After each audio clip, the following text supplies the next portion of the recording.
Good evening and welcome to the Tony Kinnett Cast here on the Daily Signal, nationally syndicated first on 93 WIBC. We have more than enough news, so without further ado, let's get right into it. So right up front, there is a massive amount of outrage over a federal judge refusing to block a Trump executive order that lists a whole host of things on, for example, the United States Postal Service having to standardize ballot tracking for mail-in ballots, creating citizen and non-citizen roles so that states don't accidentally add individuals who shouldn't be eligible to vote to, voting registration. The judge in question is federal judge Carl Nichols. He was appointed 6 years ago, almost to the day, actually 6 years ago this month, to being a district court judge in Washington, D.C. He was appointed by President or nominated by President Trump, and he was confirmed 55-43 in the Senate. Now, a little fun piece of trivia here for you that you didn't ask for. The three Democrats who voted to confirm this particular federal judge no longer serve in the Senate. So a contentious judge, to be sure. Is this decision contentious, though? I'm not even joking. Absolutely not. Absolutely not. So first and foremost, let's talk about what Trump's executive order is supposed to do. This big election overhaul, the biggest election overhaul we've ever executive ordered in the administration. Here's what it does. Number one, it creates and distributes state citizenship lists. So the Department of Homeland Security, along with the Social Security Administration, that thing that you're paying into with every single paycheck that's supposed to take care of American senior citizens once they reach that age point, must compile and send every state a list of confirmed U.S. citizens over the age of 18 who reside in the state using federal databases, what we just talked about. Lists are to be updated and then transmitted at least 60 days before federal elections. What does this mean? It means that you would have a list of individuals who are present here and alive and are paying the taxes, the FICA tax, for instance, along with the SAVE program, citizenship and naturalization records, so that there aren't any individuals who are voting that shouldn't be. And also, by the way, so if there's someone who did become a citizen of the United States, so that they are eligible to vote. There are many cases of an individual who struggled to vote in the last couple of years. Utah, Colorado, Maine, Indiana, Ohio come to mind because those immigrants to the United States attempted to gain citizenship, did so, went through the naturalization process, and then struggled to gain voter registration documents because the state that they live in didn't have updated details just yet. Number two, it directs the United States Postal Service to develop a series of rules that mail-in ballots would require official election mail envelopes that you can't just get anywhere. Why is that important? Well, so that someone doesn't just whip out the old Epson printer and just start chucking out a bunch of mail-in ballot forms that are mysteriously dropped off, at 2 a.m. You guys know what I'm talking about. Maricopa County, anybody? All right, that kind of thing. If the USPS has all of these barcoded official mail-in ballot materials, that also gives individuals the ability to track their ballots. And that's concerning for a lot of individuals because people find on a state Secretary of State voter information sites, sometimes they've been voted for. Shout out to Illinois and Governor J.B. Pritzker's Wonderland.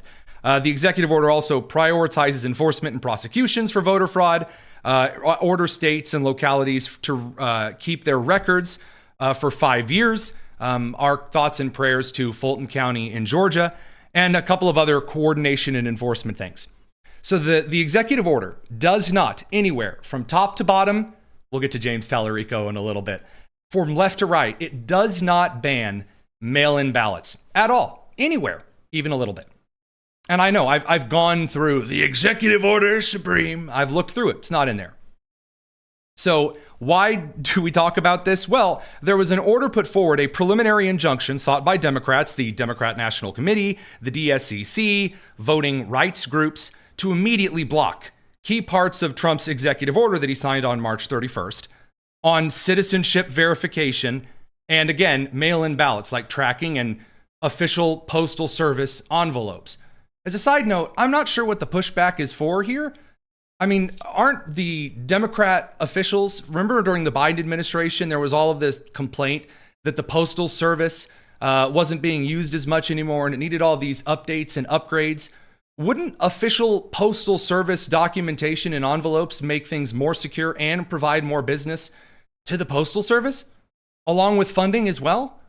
Sorry, just musing about common sense policy there. I shouldn't necessarily be getting into analysis and the commentary just yet there. Also, the injunction that was sought would essentially ban the federal government from asking the Postal Service to do anything at all regarding mail-in ballots, which a federal judge doesn't necessarily have the ability to do. So this judge, Carl Nichols, all he did was block the preliminary injunction. Why? Because the Trump administration hasn't actually started since March 31st, getting into all of this mail-in ballot executive order stuff. The Department of Homeland Security is still going through and working with some states that are cooperating to create an up-to-date list for the voter rolls and citizens here in the United States. So the judge said, first of all, no, you can't just magically block things because the challenge is, quote, premature. And then number two, it hasn't even been argued in court yet. This preliminary injunction wants to do all of these things that should be settled at the very end of the lawsuit. Now, again, this isn't a huge major blocking maneuver that is like a shatter point for the left. It's very procedural. The left is treating this as though it's Armageddon. And please, do not under any circumstances take just my word for it. When I say the left is treating this as though Armageddon has finally arrived, they are, upfront and personally. So Attorney General Jennifer Davenport from New Jersey has launched a brand new program. What's the program for today? She says it's to make sure the elections remain free, fair, and secure, while in the video, and I'm not going to play the whole thing, it's like 3 minutes long, says that they're implementing a voter protection super duper initiative on remedying any voting rights or civil rights violations that may arise during the election, up to and including a series of regulations that the Attorney General's Office of New Jersey might put on, you guessed it, the U.S. Postal Service, which again, New Jersey doesn't have jurisdiction over, but that isn't stopping AG Jennifer Davenport. Moving on down the line here, Chuck Schumer's very upset. He says Trump is doing everything he can to rig the November elections in his favor, and now a MAGA judge is enabling him. I mean, not a MAGA judge. This is the guy who presided over the Steve Bannon contempt of Congress trial.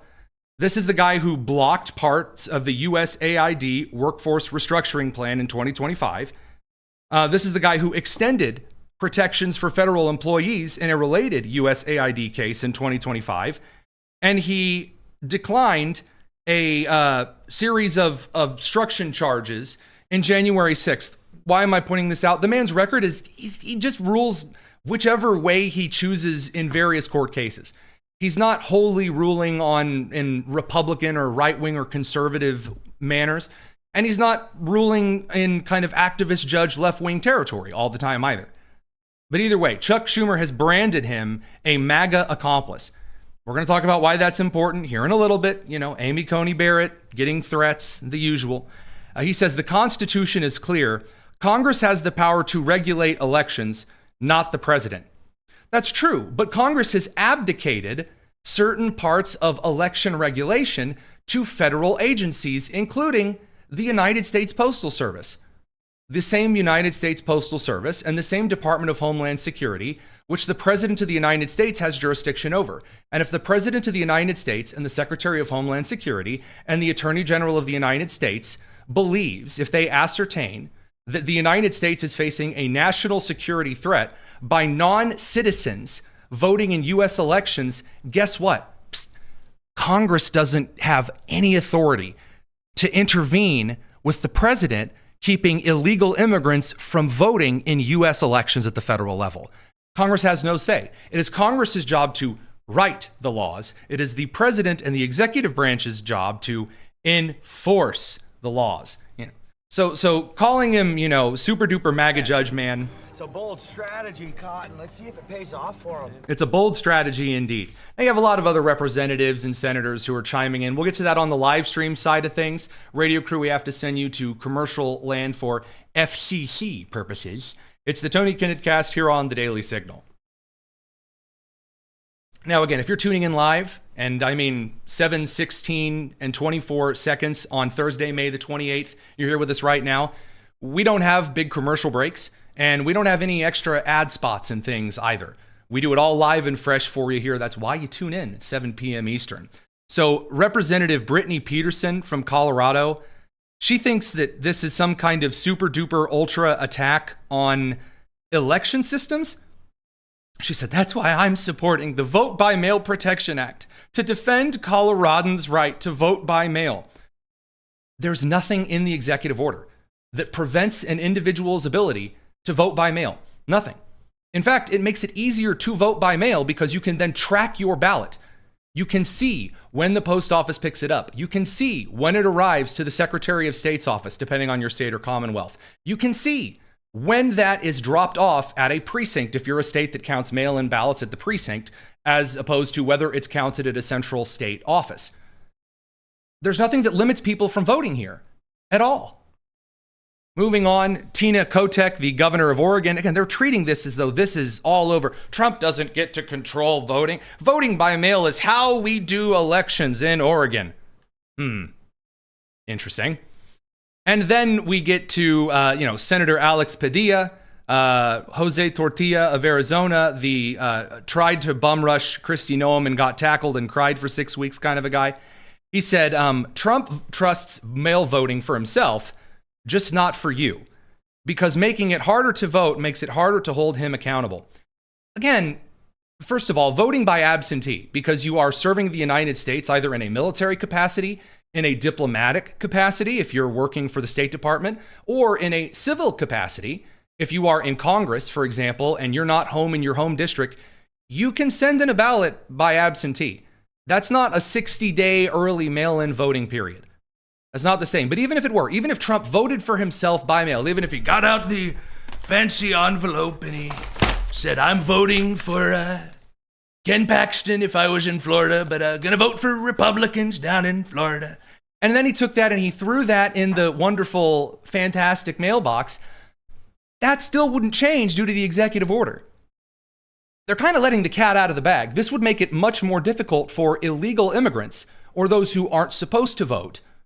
It would make it much more difficult for those individuals to vote by mail. For example, if you're no longer living in a state, I still get asked directly by various states, for example, Wisconsin, where I used to live when I was in college. I still get asked if I'm ready to register to vote in Wisconsin, despite the fact that I've lived in the greatest place on planet Earth, the great state of Indiana, for over a decade. This would prevent that kind of stuff, but they're freaking out about it. They're very, very upset. Representative John Larson's upset. You have, we'll get to these ladies here in a second. There's a lot of complaining. It spills over into the video side, and I'll be upfront with you. It gives me the giggles. Adrian Fontes from the Arizona Secretary, well, he is the Arizona Secretary of State, but from his office, put out a clip where he's warning you of the coming ballot apocalypse, and he promises he's going to fight for you. 3 quick things very quickly, folks. This is still an effort by Donald Trump to pick his own voters. That's not at all picking his own voters, even a little, but okay. How we do things in the United States of America. Number 2, the fight is not over yet. This is one ruling in a much, much, much bigger fight. It's not even a ruling in like a much bigger fight. There's nothing here that's doing it's a procedural note. He's just refusing to drop in a very quick injunction because of a lawsuit that says that it's probably not a really good thing. That's it. That's all the judge did. 3, we are going to use every means in our toolbox, everything we can do to continue, not just to protect your privacy, but to protect your vote. I'm Adrian Fontes, Arizona Secretary of State. We are still fighting, and we protect your privacy. How protect your privacy? How from what? We got to bring the radio crew back from commercial. We have more to talk about in a second. Do not go anywhere. It's the Tony Kinnett Cast here on the Daily Signal.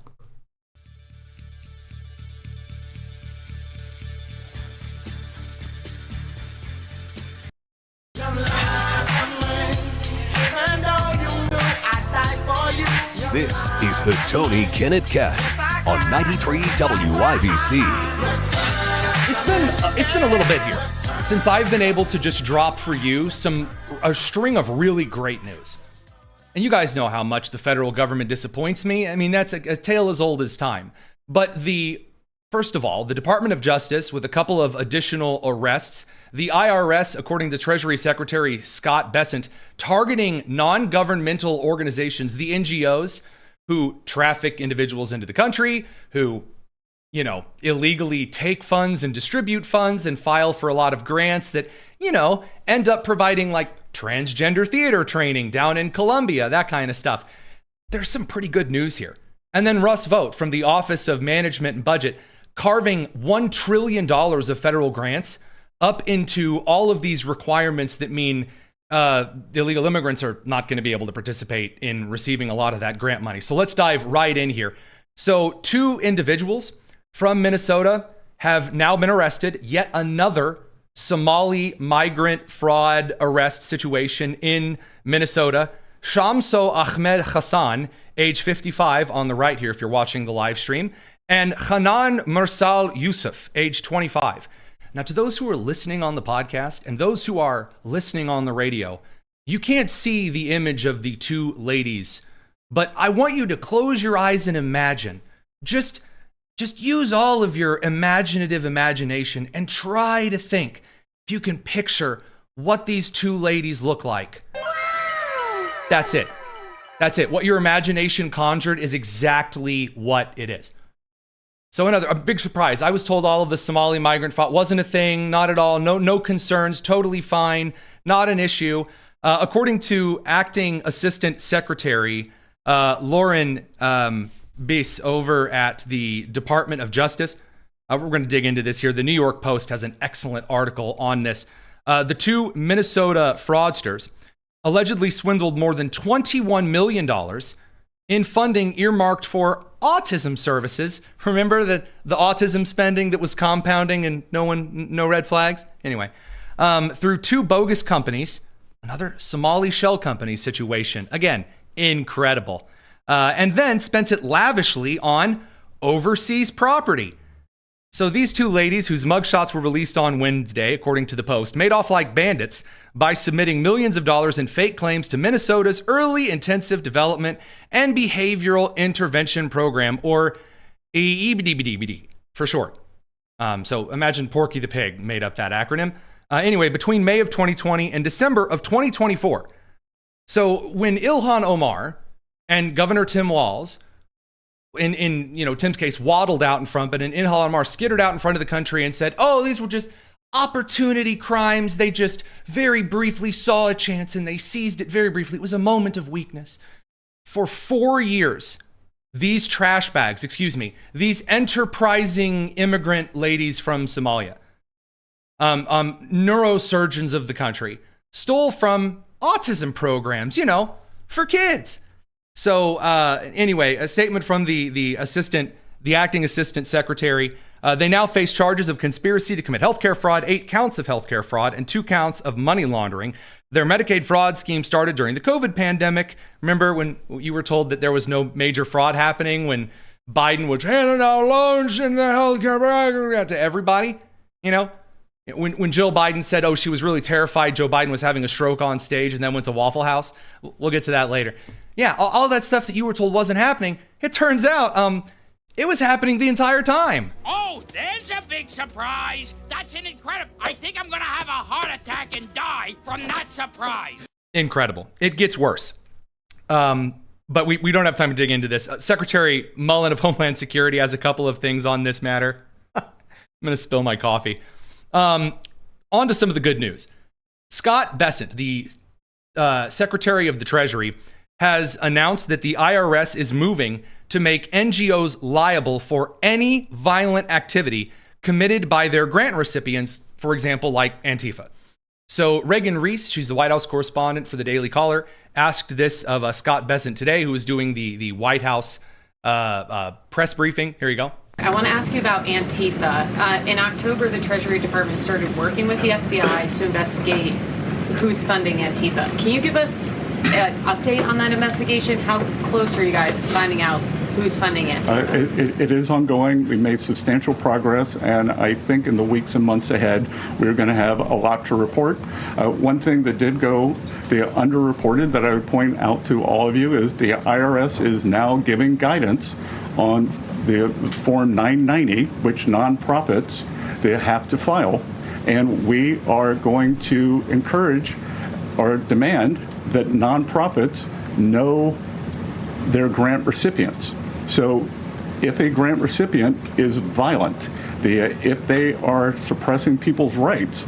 Oh, you mean like Singham, donating to Code Pink here? I mean, he's a Chinese national anyway, but, individuals donating to groups that just so happen, these Soros-backed groups? You mean Soros could actually be liable for the actions that his various groups take? Wow, again, what a concept. Then you are responsible for that. And I think that's a very good first step. Now, the Supreme Court of the United States has ruled similarly. We're going to get to some of the SCOTUS stuff here in a little bit.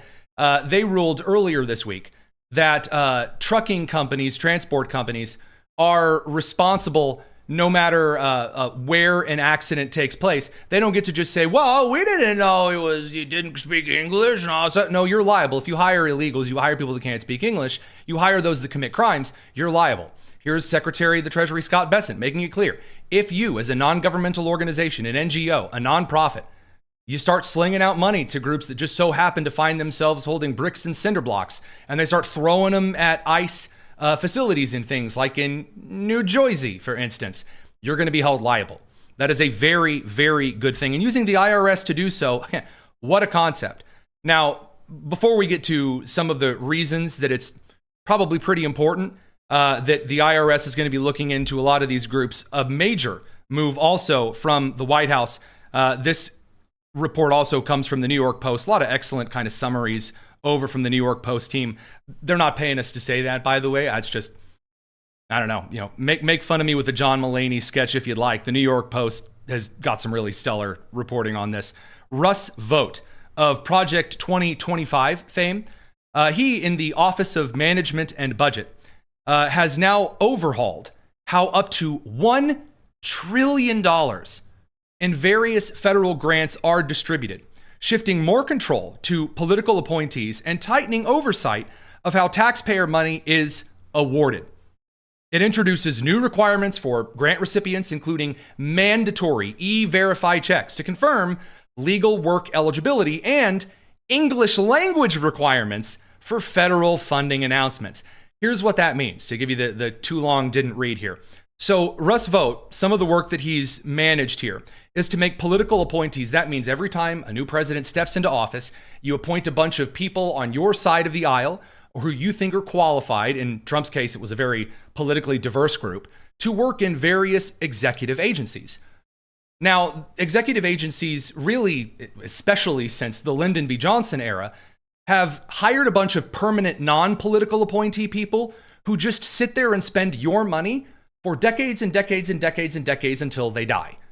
And you don't have any control over what that money happens to that. And every time a new president comes in, like Donald Trump, and he says, you're not going to spend all of the American taxpayers' money, then you get all these lawsuits. Well, you can't tell this other person what to do. I've said this before. Howard Lutnick did an excellent job with the Commerce Department, trying to clean out some of the non-political appointees acting political. Russ Vought's doing the same thing here. Excellent to see that. And also keeping a closer eye on how taxpayer money is awarded with open source records and logs. Again, all of these requirements, it's a good thing. It's the exact kind of regulation that has been necessary and is not going to get any less necessary in the next couple of days. Radio crew, we're going to send you over to the commercial break. We have a couple of Supreme Court rulings to get to in the meantime on the live stream. It's the Tony Kinnett Cast here on the Daily Signal. All right, boys, girls, and squirrels, let's keep it moving. Let's talk about a couple of Supreme Court rulings because some of these things go hand in hand. So the Supreme Court of the United States issued 4 solid, heavy, right over the hand opinions today. So let's dive right in. First and foremost, Fernandez versus the United States declined to expand compassionate release by evading habeas corpus. So in an 8-1 ruling, Justice Amy Coney Barrett, and then of course the dissent by, you guessed it, the crayon scribe herself, Ketanji Brown Jackson. Essentially, this ruling suggests that if you have an individual who has been convicted of a crime and they've been sentenced to a crime, and then Congress passes some kind of a law that says, actually, we've decided this isn't as serious of a crime anymore. Unless Congress makes sentencing in various court cases or makes certain aspects of the new law, the updated law, retroactive, then no, you don't just get to walk up and claim, oh, the rules have changed. I was sentenced to 40 years in prison. Now let me out for good behavior and give me a lollipop. No, that's not a thing at all. You might be wondering why Justice Ketanji Brown Jackson even bothered writing her opinion. I am solely believing at this point it is so that the good Lord could provide us lots of entertainment. For example, Justice Amy Coney Barrett rebuts significant chunks of Justice Jackson's solo dissent, saying that she considers the dissent perplexing and at point acknowledging that it betrays the weakness of its criticism. Essentially, that means this. Ketanji Brown Jackson said we should just stop having people be in prison for a long time.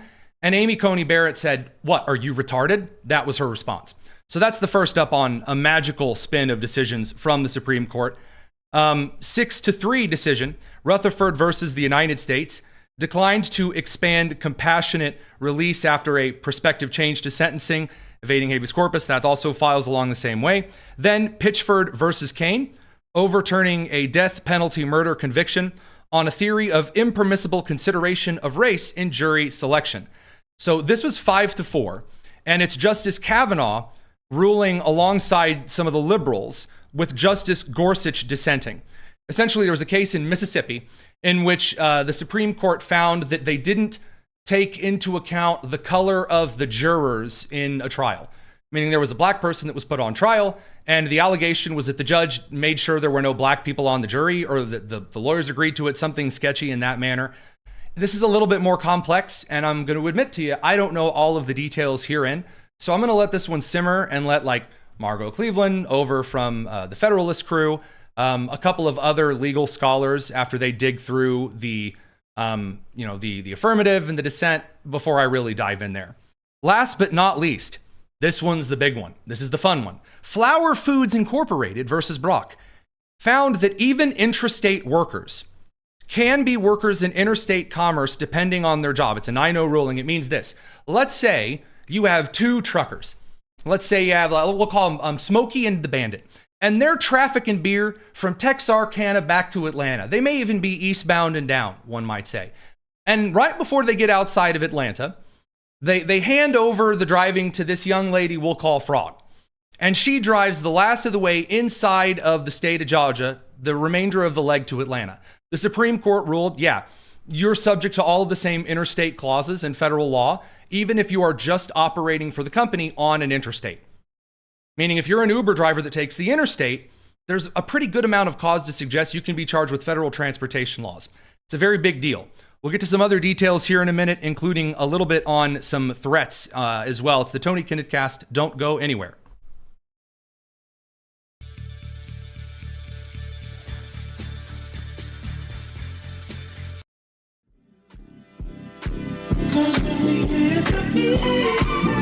It's the Tony Kinnett Cast on 93 WIBC.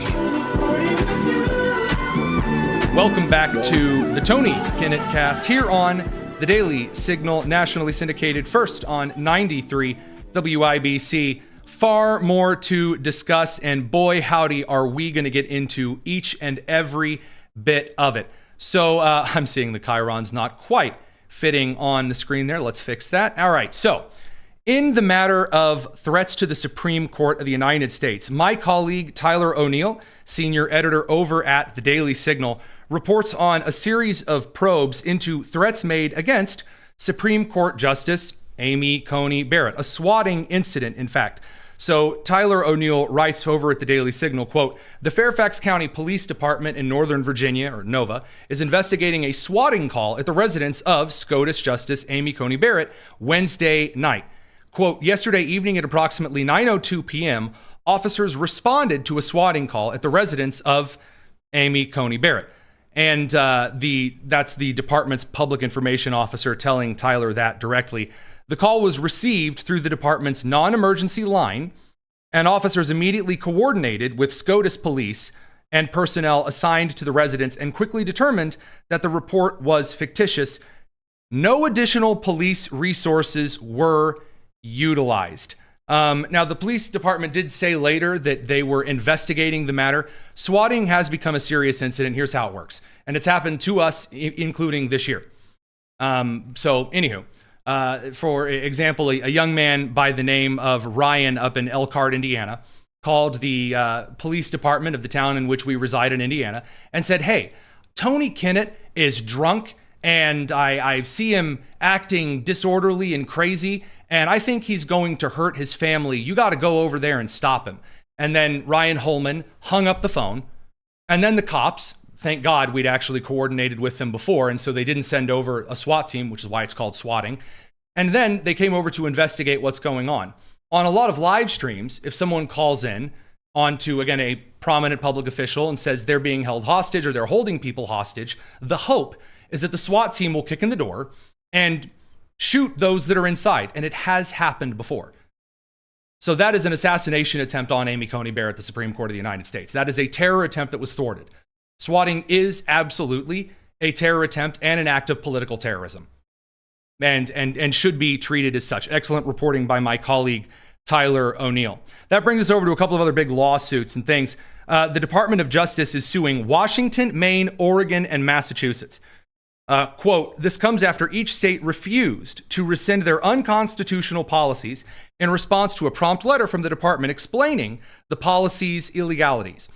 What are these policies here? A lot of legal speak going on. Quote, by denying undercover license plates to Department of Homeland Security components, including ICE, while issuing them to their own state agencies, these governors are pursuing discriminatory and obstructionist policies against federal law enforcement. These actions undermine federal immigration enforcement and allow dangerous criminals to escape justice and to terrorize American communities. Why does this matter? Because in a lot of these blue-run states, you have governments that have either tried to pass laws that have tried to make it impossible for federal law enforcement to work in the state by trying to get them to remove masks, trying to get them doxxed. And when I make it clear the reason that federal law enforcement has to wear masks in this situation, this clip was sent over to us from independent journalist Nick Sordor. This is from New Jersey, either last night or today. Allison, I should say over on WIBC, if you would keep your hand on the dump button, I do have to play this clip at full volume. There's a good chance that the saltier of the four-letter words could be played here, so just a little warning there. I'll kill your whole family! Your whole family's dead! Come on! Children, your wife, all dead! Put it! My boy! I have your face, motherfucker! You're dead! Dead! Okay, so first of all, if you know this individual, by all means, please let us know. I would be more than happy to send that along to law enforcement if you're watching from the New Jersey area and you know this very fine individual who openly threatened to murder both the man and the family of federal law enforcement. So again, if you weren't catching this on the air, and just to be clear, this writer said, quote, I have your face, mother effer. Your whole effing family is dead. Your kids, your wife, all dead. Gee, I can't possibly fathom why Immigration Customs Enforcement agents, well, again, they're carrying out removal orders from judges. They're carrying out those who have violated the law, the removal of those individuals from the area. I can't believe, why would they want to cover their faces? Why would they want the same undercover license plates that other officials are given in the state? And again, this kind of stuff will continue as long as that permission structure is created and the kind of language from every single press conference makes it clear that we're under some existential threat. We gotta, kill everybody here, there, and everywhere. Here's Gavin Newsom talking about the mail-in ballot executive order, but listen to how he describes the president of the United States. As I say about Trump all the time, he's an invasive species. We've never been up against something like this. An invasive species. We've never been up against something like this. That's a wild. By the way, isn't that dehumanizing? I was told, oh, the dehumanizing, oh, this is how it all starts, oh, it's so terrible. Here he is doing that thing. Again, oh, he's Hitler, he's an invasive species, he's going to kill us all, we have to react. And if it just so happens that that's at the end of a gun barrel, whether that's via Tyler allegedly in the assassination of Charlie Kirk, whether that's at the gun barrel of Luigi Mangione allegedly in the killing of Brian Thompson, the United Healthcare CEO, or so many assassination attempts on the President of the United States now, gunshots outside the White House, that at this point you just have reporters outside the White House just turning around and looking stupidly on as there are active gunshots because it just becomes so normal.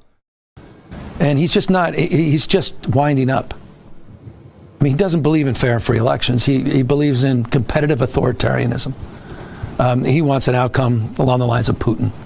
87.3% to 4.3%. That's a fair and free election from Trump's perspective. And he's become so delusional that I think he's almost starting to believe in his own BS about winning all these elections. And he won in California, and he won, in 2020. You think he believes he won California? It's madness. It's madness. It's madness. And everyone around him knows it. I think, the question is who's, where the hell is his cabinet? Not mentally stable behavior from Gavin Newsom. But of course, these are things that you knew. Radio crew, we're going to do something a little creative here because the segment you guys are going to come back from, I really need all of you at that moment. So we're going to pivot over to some of the international news updates. There is some breaking news out of the Strait of Hormuz. We're going to cover that live right here, right now, over on youtube.com/Daily Signal, or of course over with our TV syndication partners, TV producer side. I've already sent the notice to go ahead and cancel that TV commercial break. For radio, I don't have that authority yet. So we're going to send you guys over to commercial break on the radio side and continue. Again, excuse me, I apologize, but breaking news means we have to change things up a little bit. It's the Tony Kinnett Cast here on the Daily Signal. Okay, with the radio crew away, and I have to make sure I do this right, we have an update on a situation regarding the Strait of Hormuz. There are currently believed to be a number of missiles in the air, as well as at least 3 jet sorties, those being fighter jet sorties, possible drone activity as well, regarding the Strait of Hormuz. So beginning this afternoon, that being this afternoon Eastern time, there was a series of shots and missile fire which were reported. And that the Iranians had claimed through different state media outlets that there were several craft that were approaching the Strait of Hormuz, and they fired warning shots. We now know that that is not remotely true. They were firing in retaliation based on several listening posts, which pointed out, because Iran's internet outage is starting to come to a close, several of the islands along the Strait of Hormuz have reported anti-air activity. So anti-air activity here means the very last couple of SAM surface-to-air missile, and quite honestly, a few unguided rocket sites. They don't have a lot of guided missile material left. And regarding this exchange of fire in the Strait of Hormuz, there are a couple of actors that are suspected of being involved, and then there is at least one actor that we know so far has definitely been involved. So the first actor comes into play about 24 hours ago. This would be Kuwait. So the Iranians, through the IRGC, and we're not sure at this point which of the two primary factions of the IRGC, as the regime continues to have quite a couple of issues, fired a ballistic missile toward the United States forces, towards a United States structure. Kuwaiti air defenses shot that down. Now, a series of reports from inside the UAE, and I have to be very careful in how I say this, and not out of fear, I just want to make sure that I get this very precise. The United Arab Emirates, there were 2 fighter jet takeoffs that were reported and sent through, one through a diplomatic wire, and then the other through an open source report that suggests that perhaps 2 Mirage jets have taken off from the United Arab Emirates and headed northeast over the Persian Gulf, possibly to strike some of the islands from the Iranian side in the Strait of Hormuz. So of these particular islands, and again, I want to make sure that I'm doing my best here, there's Keshem Island, and then there's Hengam Island. And I know my pronunciation is terrible, but that's just the way it is. So these two particular islands are the closest to the United Arab Emirates and a small piece of territory that is held by Oman. So Oman, again, that UAE small peninsula there, right next to the Strait of Hormuz, has been a place that the UAE has been fired on before by several rocket groups that were suspected of being IRGC plants. Now, at this point, it's not believed that the United States Navy has got involved, but the Kuwaitis and the Emirates are, at least from what we can tell so far, are exchanging fire with a couple of rocket and missile sites along the Strait of Hormuz, and this is ongoing. Additionally here, the United States Navy has fired a couple of rounds and perhaps a couple of drone strikes towards those particular things. I have to bring the radio crew back in from commercial. I apologize. It's the Tony Kinnett cast here on the Daily Signal.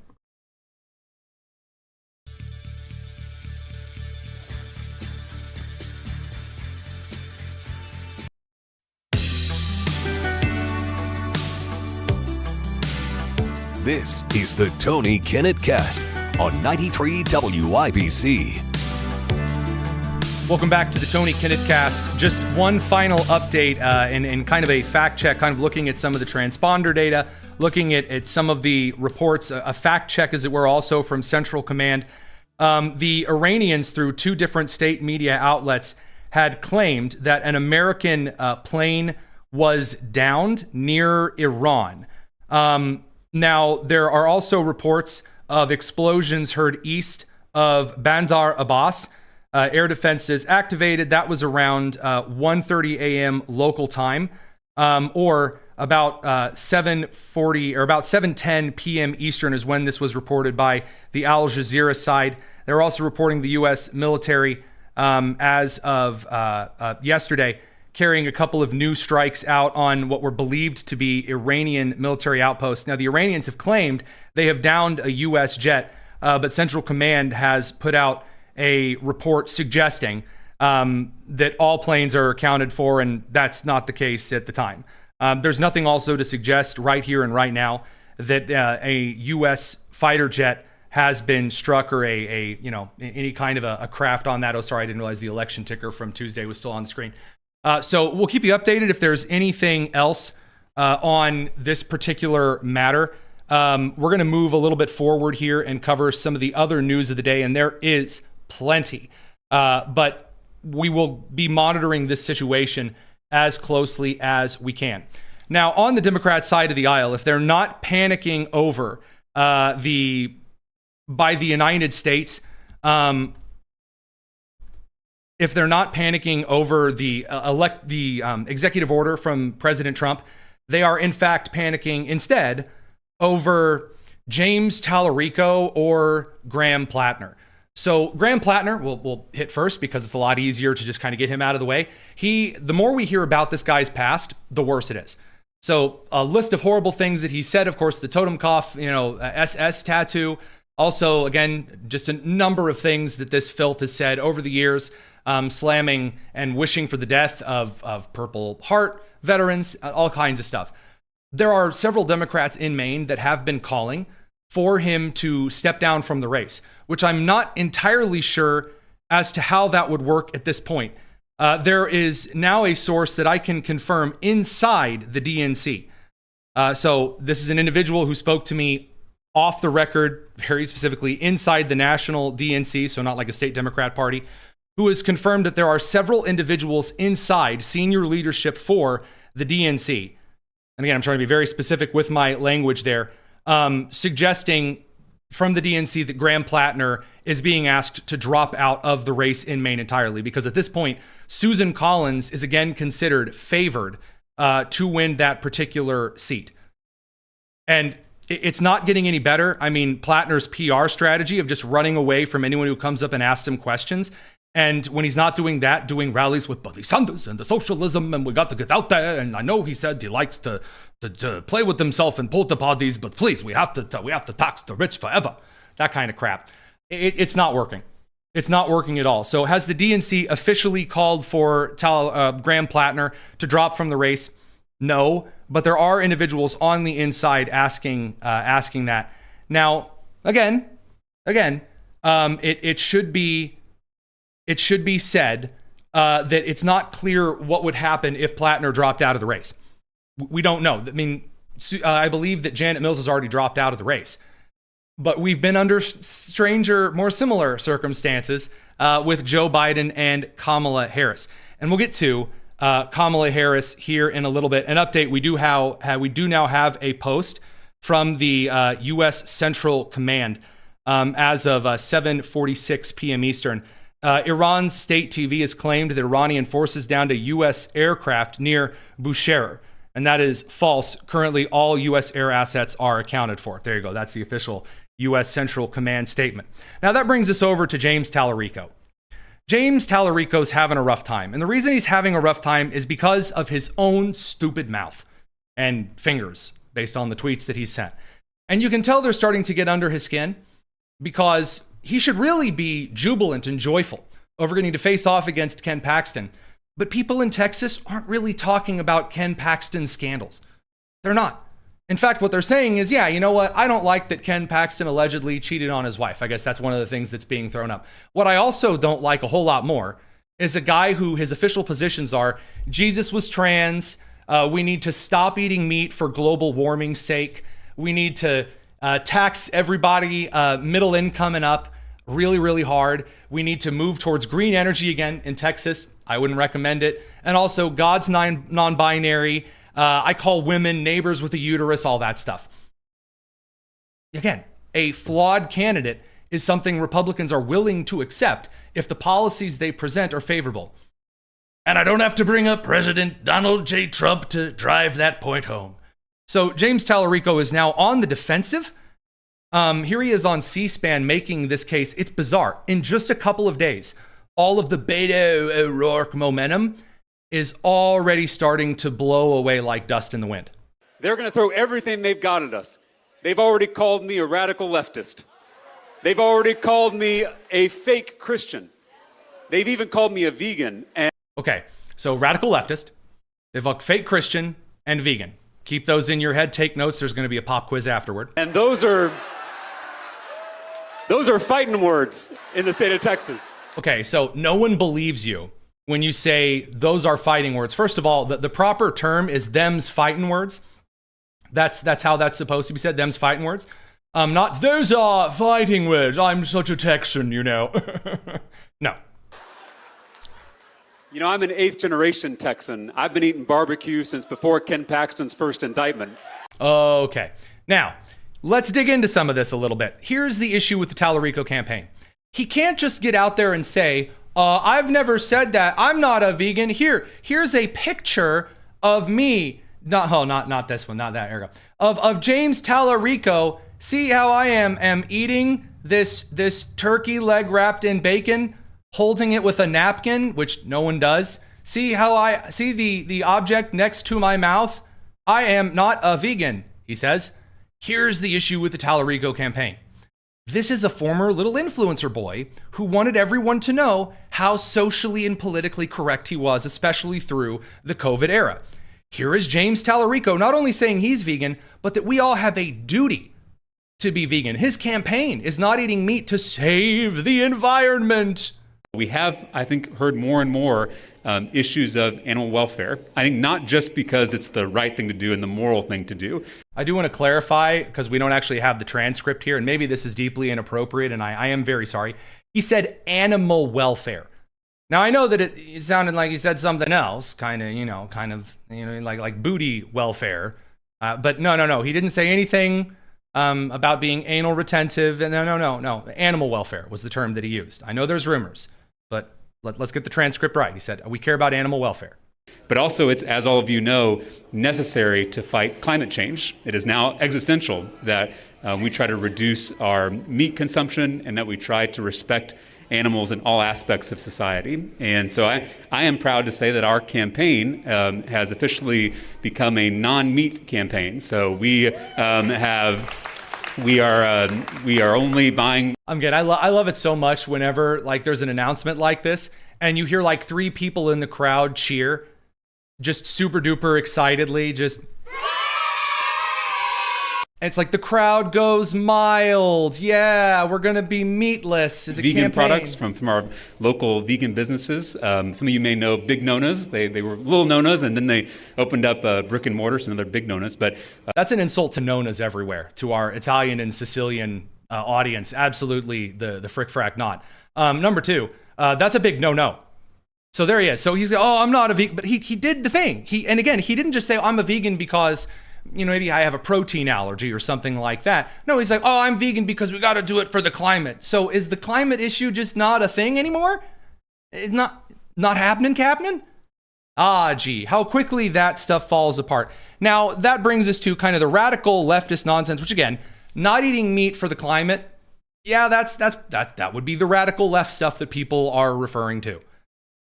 And again, I know it's exciting. You saw him putting his mouth up to the meat. That's exciting, but no. We're going to get to the fake Christian stuff next, and there's a ton more tonight. Radio crew, we're going to see you guys, I should say, for the radio crew tomorrow. It's the Tony Kinnett Cast here on the Daily Signal, nationally syndicated, and first on 93 WIBC. Y'all take care.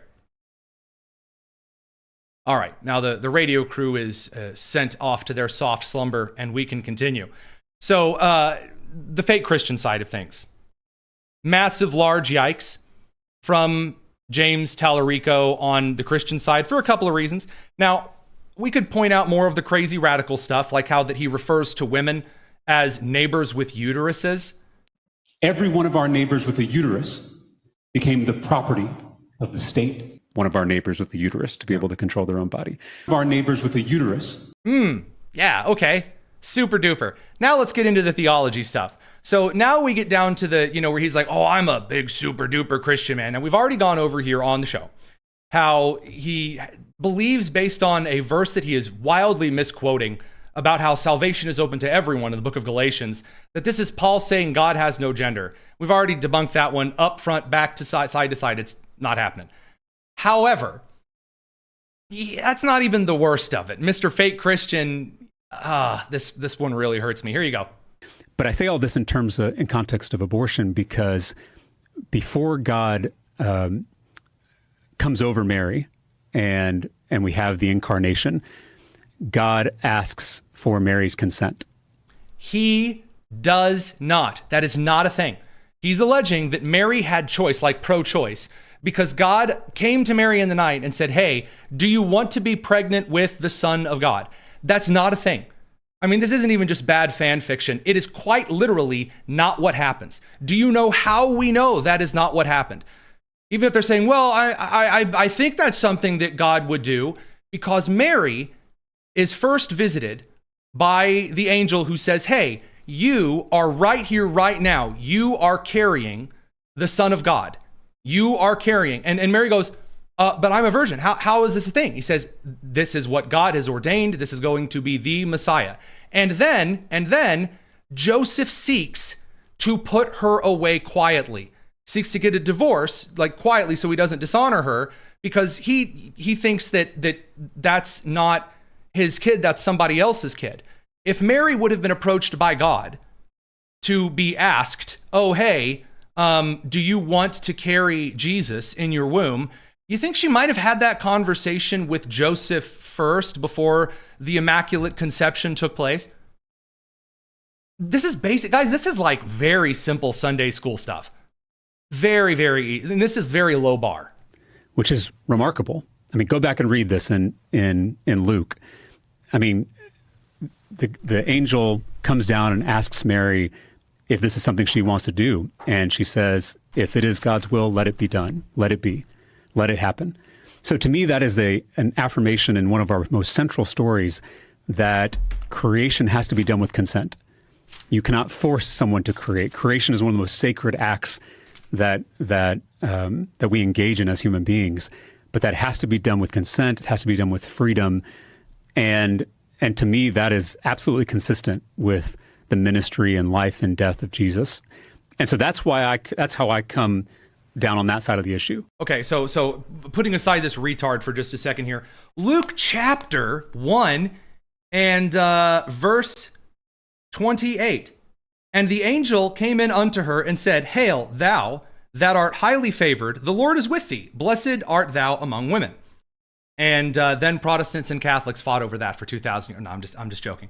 Verse 29, and when she saw him, she was troubled at his saying, and cast in her mind what manner of salutation this should be. And the angel said unto her, Fear not, Mary, for thou hast found favor with God. And behold, thou shalt conceive in thy womb and bring forth a son, and shalt call his name Jesus. And by the way, all the way through, he just said, this is what's going to happen to you. In verse 34, Mary said, well, how shall this be, seeing as though I know not a man, that being the Virgin Mary. And then, after the angel says quite clearly, hey, with God, nothing is possible, this is what he's going to do. Then Mary says, behold the handmaiden of the Lord, be it unto me according to thy word. And the angel departed from her. There is no, hey, are you okay with it? No, that's not a thing. Not even remotely a thing at all in any way, shape, or form. Just says, hey, this is happening. There you go. And then gone. So again, I'm just going to make this, this clear. I'm now being told that there is someone that Catholics believe the Immaculate Conception is something totally different. Well, I'm not Catholic, I'm a Baptist, so sorry. For the Immaculate Conception, that would be when Mary conceived Jesus Christ. If we're going to tussle over Catholic and Protestant stuff, that's a waste of time. So in the meantime, let's get over to what I've been dying to share with you. So it's worse. It's worse for Tallarico than just that, because again, there's a couple of bad campaign decisions that have been made so far. Again, holding an object up to your mouth in the modern age of the internet is not a good idea. You're going to get a lot of very phallic memery and a lot of gay jokes, and it's not really good for the campaign. So what you don't do is then turn around and send out this mailer. This was sent to me, and I have to say it is alleged as a mailer because I'm not in Texas. I haven't seen this envelope yet. However, I will explain why I'm showing it to you here in a second, even though I haven't verified that this has already gone out to people here. So, quote, the biggest divide in this country is not left versus right, and then over James Tallarico crossing his arms in a b-boy stance. It's top versus bottom. Ooh. Yeah. Oh. Nope. You're not beating the gay allegations if you go out there and say, I'm not just gay, I'm a bottom. You go, oh no. Now again, the reason I'm still showing this to you, on the man's campaign website, he says the exact same thing. Computer, enhance. Behold, right there, it's top versus bottom. Oh gee whiz. Oh yikes. How about no? I don't recommend it. This is not the way to do a campaign. Please, absolutely do not. And I see the comments that his staff punked him on purpose. How do they know? How do they not know this kind of thing? This is really weird. That dude looks screaming gay. Yeah. I don't know how they didn't see this. I've asked this for ages though. Why don't you just have someone on staff whose job it is, who they're way too online, to just kind of look over some things? And that, by the way, that's a great way of handling the political divide. Bradley Devlin, our political editor, he and I had a great discussion during the Daily Signal rebrand, like graphic design and update, over some of the graphic things that were suggested. And we noticed one of the designs may have had some cultural connotation. So we said, hey, let's not do this design right here. And we avoided it. Amazing. You can just do that. So Tallarico, big yikes. Now, our dear Rebecca Downs, our correspondent from Ohio, she said that she doesn't understand what this would mean even in a political context. I'm guessing this means the top being the millionaires, the billionaires, and the 1% who are controlling everything. Not me, even though I owned the multiple mansions and all of the wealth, but and not Ilhan Omar with the husband and the winery and the $30 million, but the poor people, the ones who I don't talk to. That's what's with the bottoms. James Tallarico is claiming to be the bottom, which means, I guess, the poors or the average money people. Nope. You don't have to do that. You just don't have. So this campaign. He's already dead. This is not at all going in the way of James Tallarico. Now, how do you actually run a campaign? What's the right way to do some things? Because believe me, there is a right way to do campaigning. So far, I think that Spencer Pratt has done one of the best jobs in Los Angeles, especially given who he is around in that very contested primary that I have ever seen. And a lot of this comes down to an excellent article over on the American Mind. It's a publication of the Claremont Institute called The Pratt Approach.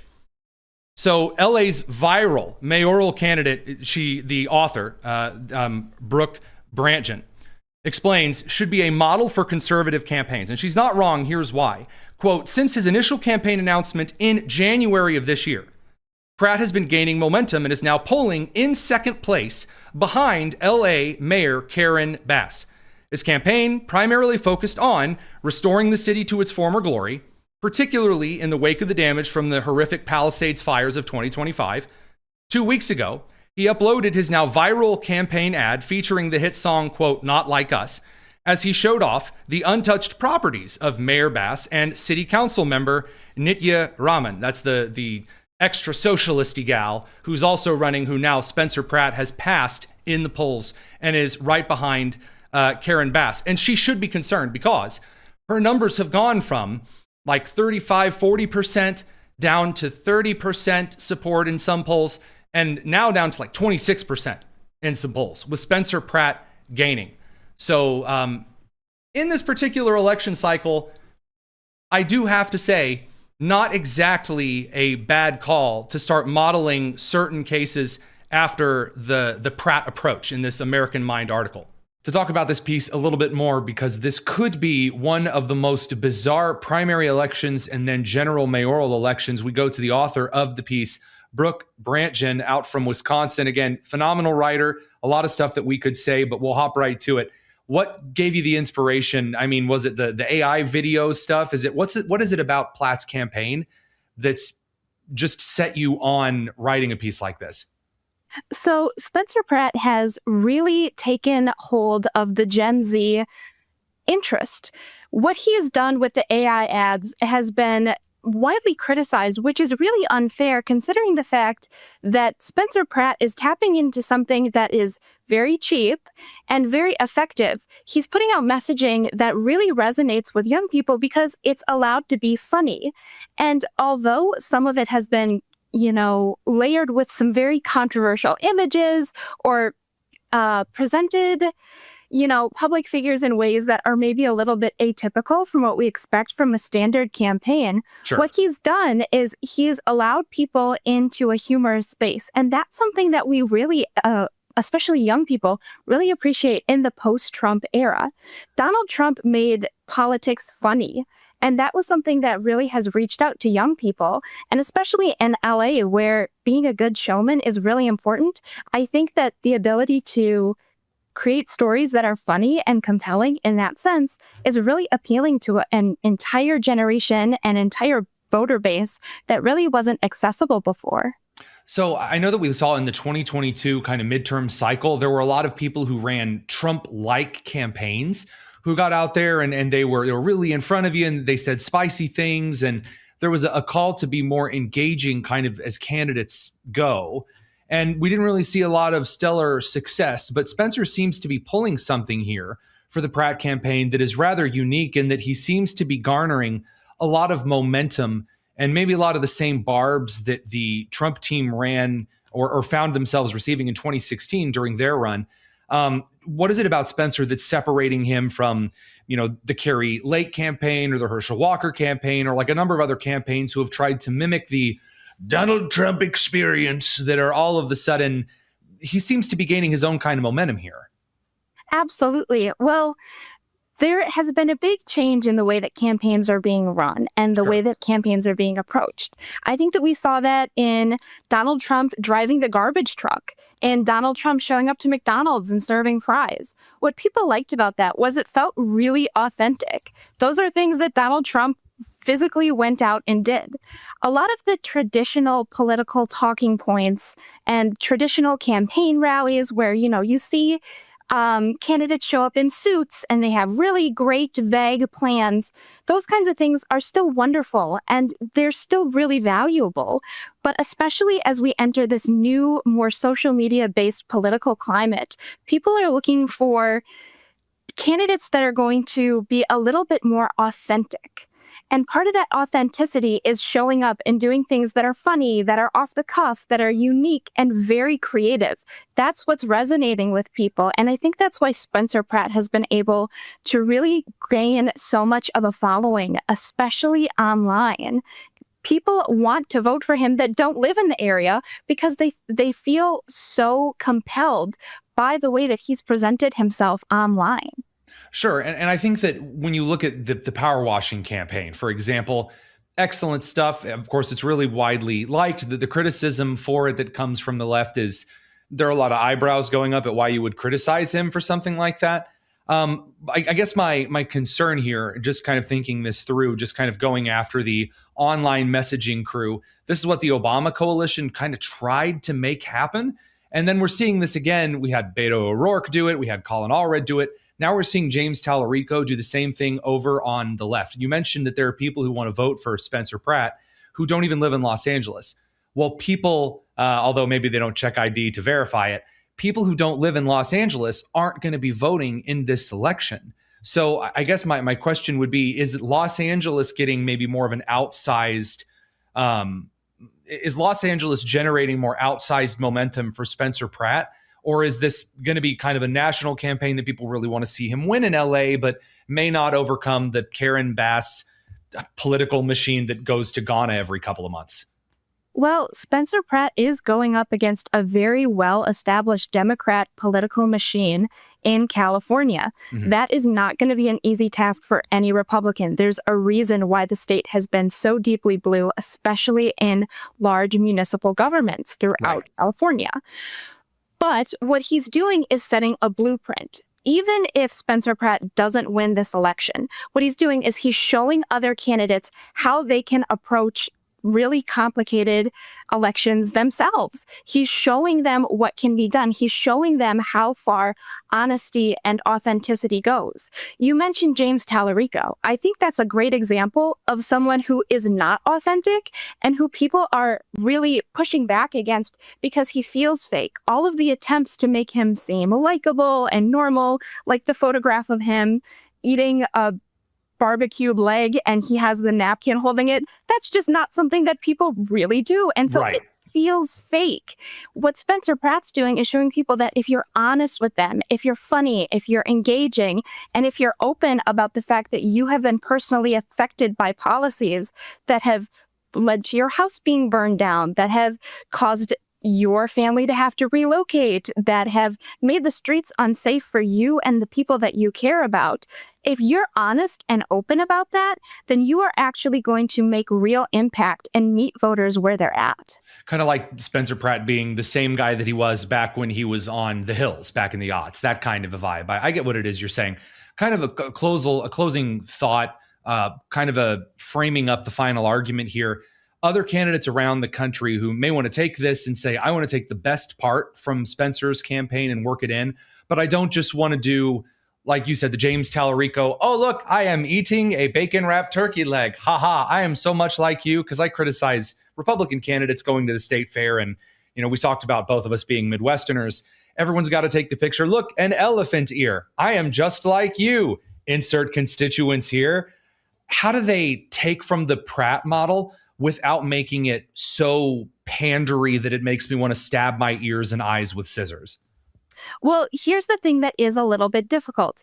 You have to know your state and your area's sense of humor. You actually have to run from where you're running for? Whoa. Yes. Whoa. You have to know the local dive bars. You have to know the weird billboard that's been up for decades and decades. You have to know what people are doing on Friday and Saturday nights. That's the thing that's really going to resonate. And part of that is just showing up and being there. And while going to parades and, you know, being at the state fairs is really important, being able to then communicate that online too is going to reach the young people that are looking for new, great Republican conservative leaders. Or just people where they're at in general. You talk about like knowing where the dive bars are, knowing where people are hanging out online. And it feels so old head coded to say that. Figuring out where it is that people are at and where they're communicating. it's a huge thing. And I think that that's a key takeaway here. Again, highly recommend from the American Mind. It's called The Pratt Approach. It's by, of course, our guest, Brooke Brantgen. Thank you so much for giving us a couple of minutes of your time. You're an excellent writer. We're thrilled to see what you come up with in the future. Thank you so much. And thank you again to the American Mind and the Claremont Institute for really being one of the first organizations to hammer home this point and to approach the new and novel way that Spencer Pratt is changing politics. All right. So I do have to say, just very quickly here, because I don't know how much time we'll have for any of the mail time stuff tonight. So before we get to the last couple of things, CBS, the Trump $250 bill. Before we get to all of that, I do want to mention two things. First of all, as this show grows, I am astounded how one small comment from me can spark a WWE throwdown over in kind of the live chat in the comment section. It's fascinating stuff, fascinating behavior, to quote Jane Goodall. But in this instance, there's one other thing I should mention. Tomorrow's show is going to be around noon. And you say, Tony, why? Why is tomorrow's show going to be around noon Eastern instead of tomorrow's show being at 7 p.m. Eastern like normal? I'm playing piano for a wedding on Saturday and got the rehearsal dinner tomorrow. So I'm not going to skimp out on that. So tomorrow's show is going to be at high noon. So we've got a little bit tomorrow for y'all. A little something extra, some good stuff. So set your alarms, set your phasers, set your 1998 Kia to noon Eastern. That's where we're going live tomorrow. So that's in case I forget later on in the show to mention that very briefly here to you. So on to the last little bit that I have been eager to share over with you.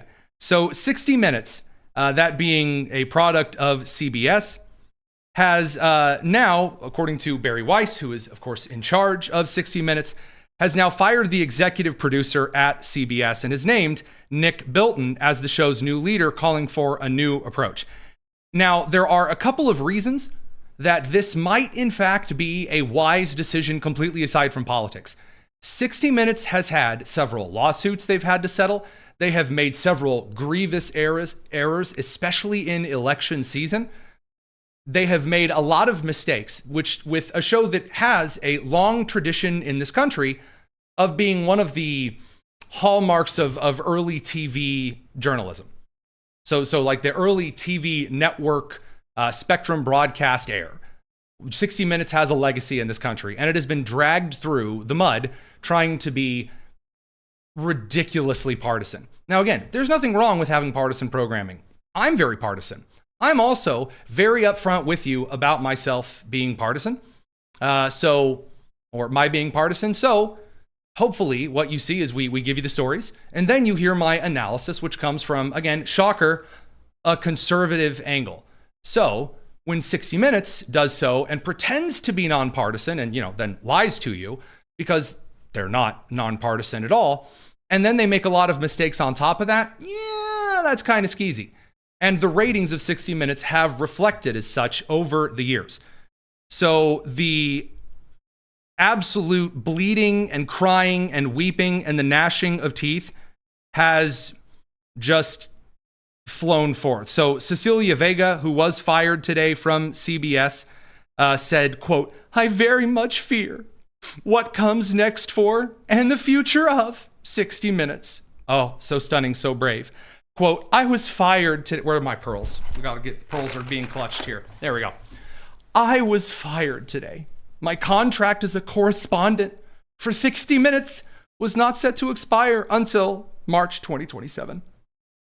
I have the utmost respect and admiration for my colleagues at 60 Minutes and the stories that air every Sunday. But I very much fear what comes next for and the future of the legendary broadcast." This is the best part of the statement. This is why I'm reading this to you. "In the recent months, my producing teams and I have experienced efforts to insert political bias into our stories." Hey, you can't park there. No way. Political bias in 60 Minutes? No way. Reporting teams have held back on submitting story pitches about important news topics out of fear of the internal repercussions. Let's call it what it is: censorship, both imposed and self-driven. Guys, there are stories when I was doing investigative column work for the Daily Signal that our editor-in-chief, Kate Page, or our president, Rob Bluey, said, nope. And you know what? Sometimes they were right. Sometimes they were right. It's better sometimes to wait and not run the story because you don't know everything just yet. But anyway, the crying, the bleeding, the tears, the upsetness. Now, Katie Couric and Jim Acosta immediately, and I mean just presto hesto, they got right up on camera and decided to not only try to drag CBS through the mud, but also suggested that CNN is going propaganda conservative, which that's a thing that you can utter. Here's Katie Couric and Jim Acosta. And I'm very worried about what's taking place right now, because now it looks like it's a fait accompli that Paramount is going to be able to gobble up Warner Brothers Discovery, the parent company of CNN, and that you're going to have what is essentially the makings of a propaganda giant in this country. And Katie, what concerns me so much about this is that you and I have been in this business long enough to know we haven't had that before in this country. And folks might say, oh, it's a bit hyperbolic to say, oh, it's going to be propaganda and so on. You were taking two news organizations, CBS and CNN, that had been basically operating as, regular tried and true news divisions. Yeah, tried and true news division. Hey, remember, just during the presidential election when there was that whole dead president thing, and then you had individuals saying, oh no, Biden's fine. This is all cheap fakes and deep fakes and all that stuff. Tried and true journalism. Or when 60 Minutes edited Kamala Harris' interview so she didn't sound illiterate and brain dead, or edited Trump's interview to make him sound stupid and Hitlerian or whatever. Yeah, tried and true news division stuff. As someone who's never been required to issue a formal correction. Now, again, I make mistakes. I do.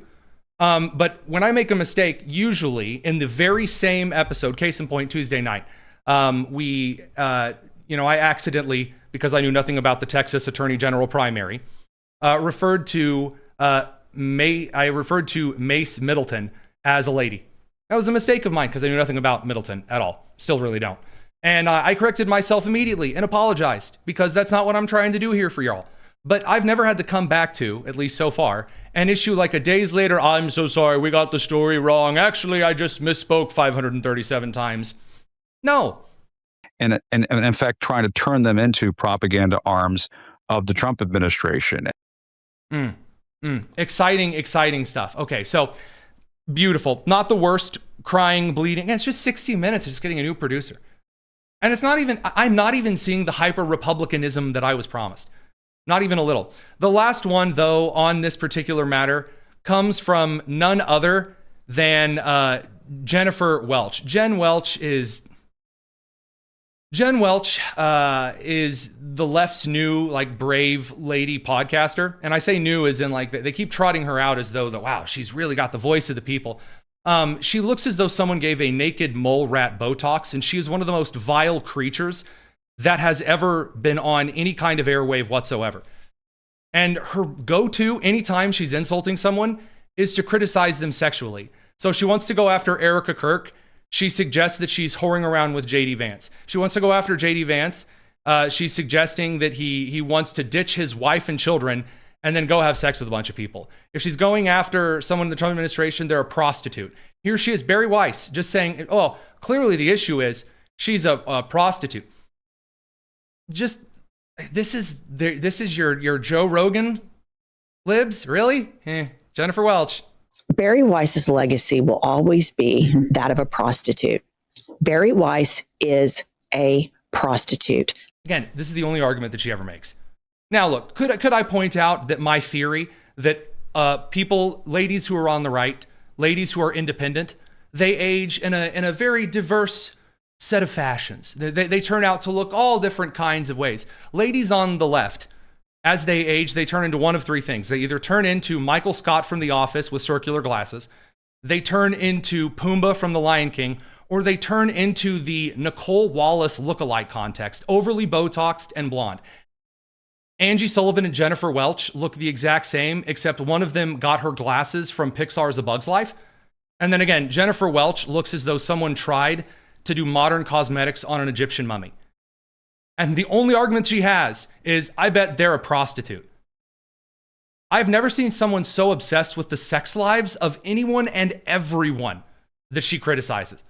Larry and Allison family purchased her, and they said, we want you to propagandize all day, every day. We want you to do effusive stories on Donald Trump. And her legacy, you know, the big interview she scored at the top of her career at CBS News was with Erica Kirk, who clearly needs to be in a mental institution.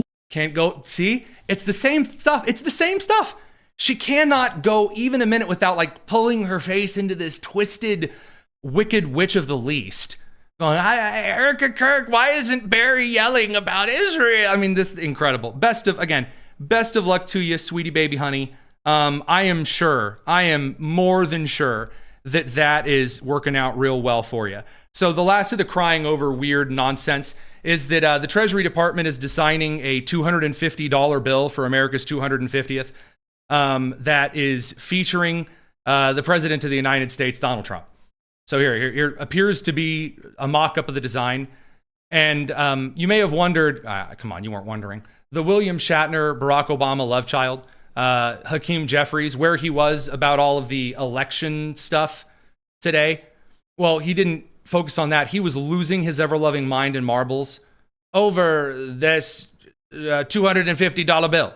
So he's upset to the nth degree that there is a special commemorative bill that flatters the president's ego. Again, Trump's got quite a large ego. He likes things being named Donald Trump, the Trump Riviera, the Trump Big Beautiful Bill, the Save Trump, all that stuff. That's the president. That's Trump. That's who he is. But if we're going to sit here and act like there haven't been a lot of commemorative bills that feature presidents' faces over the years, and I think even for the centennial or the bicentennial back in the 70s, I don't know about that one, Chief. Anyway, hard no on a Trump $250 bill from Hakeem. Get over yourself. The upcoming July 4th anniversary is not about a wannabe king. It's about celebrating the American journey. Great. It's just a $250 bill. That's it. Why are you freaking out over this? There's nothing to lose your mind over this one at all. I mean, again, if you're going to lose it, you're going to freak out. Okay, I guess. But best of luck to you on every little bit of it. Again, tomorrow at noon, high noon Eastern time, we are going to dive into our show a little bit earlier in the day. Like and subscribe if you enjoyed the show. We really appreciate that quite a bit. We'll be back. We'll see you real soon tomorrow on the side of things. It's the Tony Kinnett Cast here on the Daily Signal, nationally syndicated and first on 93 WIBC. Y'all, take care.